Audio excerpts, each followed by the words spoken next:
Isang elementary kids ang ating gugupitan. Abay, napangiti naman si Tutoy.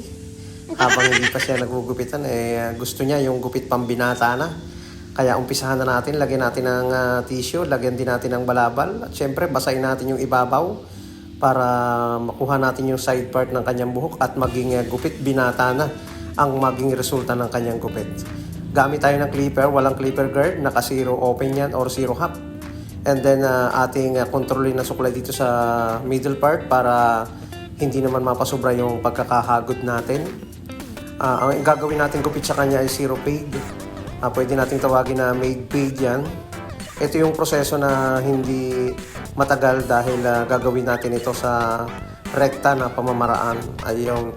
Basta kung ikaw ay sanay na sa ganitong proseso, ay pwede naman. Basta marunong ka lang mag-control ng clipper sa paggamit nito. Ayun, sa mga kabataan tulad ni Totoy na elementary pa lang, minsan gusto ng parents ay yung matagal tumubo yung gilid para siyempre matagal siyang bago makapagpagupit. Kaya pinipili nila na talagang manipis na yung gilid.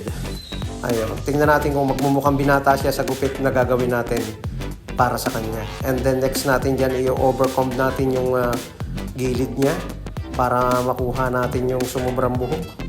Wala muna tayo dito nga fast forward, kumbaga normal na galawan lang yung ipapakita natin. Ito yung proseso na siguradong mabilis para sa mga sanay na. Gusto ko lang sabihin na pag ikaw ay baguhan lang, dapat meron tayong control o step by step na gagawin.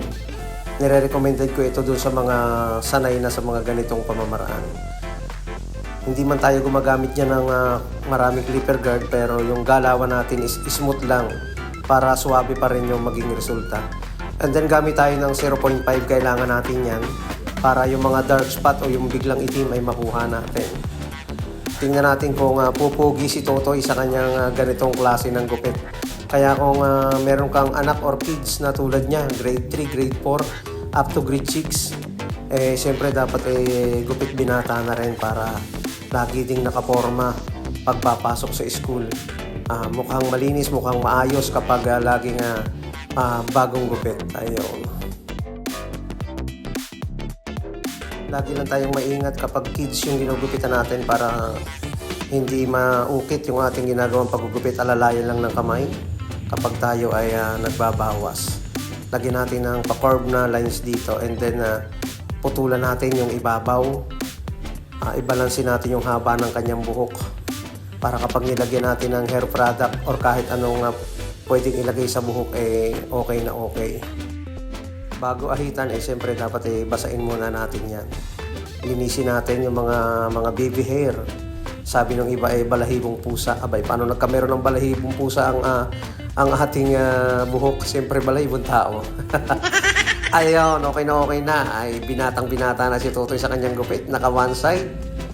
Tapos, nilagyan natin ng konting hair product yan para mas okay.